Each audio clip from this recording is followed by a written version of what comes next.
I'm Tim Trotter, and today I'm going to show you how you can use a MIDI keyboard hooked up to a MIDI interface to make an MP3. Now, there's two different ways that you can do this. The first is have a keyboard that has a MIDI out through USB. Once you have that, it's simply you plug it in and you're good to go. But we don't have one of those here today. Today, we have a MIDI out cable connector. And to do that, we need an interface like this one. Next, we're going to need a MIDI keyboard. Like this one. Simply take your MIDI cable, like so, plug it into the MIDI out,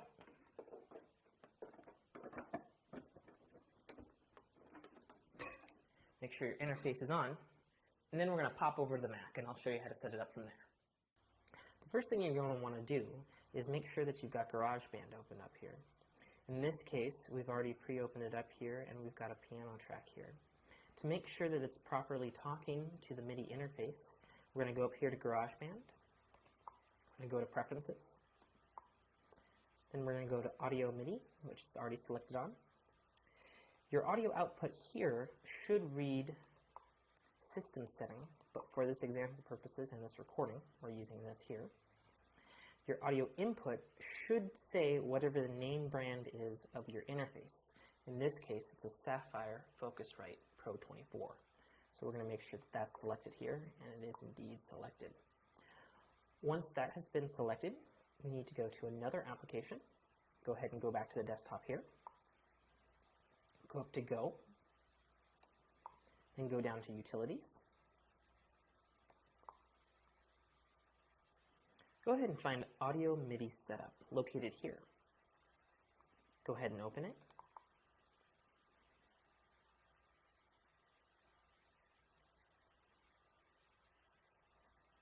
And it should open up to this screen here, named Audio Devices.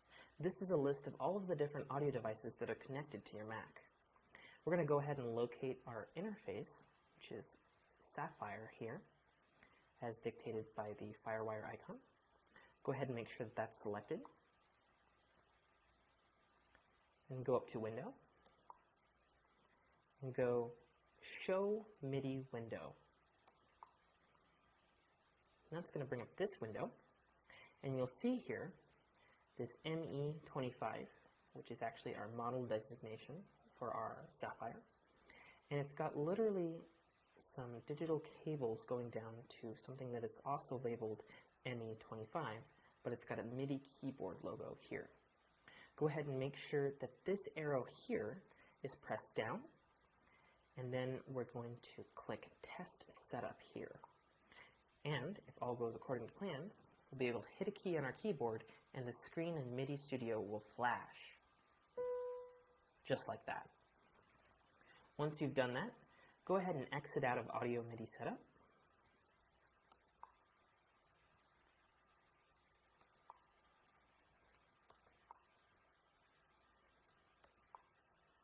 Back into GarageBand, close your preference. Now, once you're in GarageBand, you should be able to hit the keys on your keyboard. There you go. Now all you need to do is hit record and play something.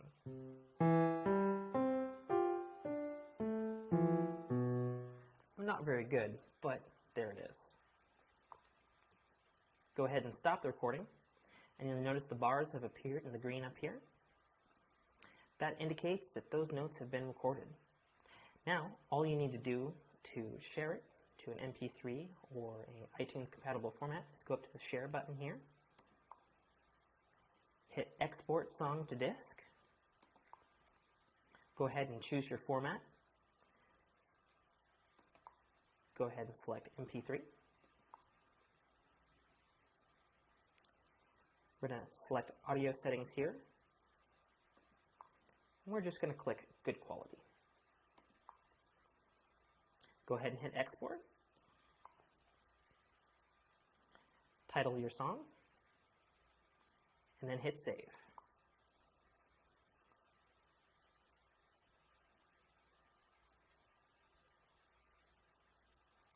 Notice how it popped on the desktop here. Go ahead and open it up. In this case, it's going to open up in QuickTime.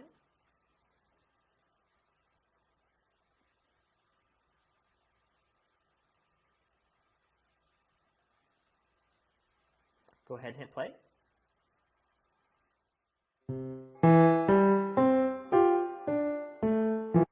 And that's enough of that. And that's all there is to it. And that's how you make an MP3 using a MIDI keyboard hooked to a MIDI interface on your Mac. Hope that helped you out, and thanks for watching.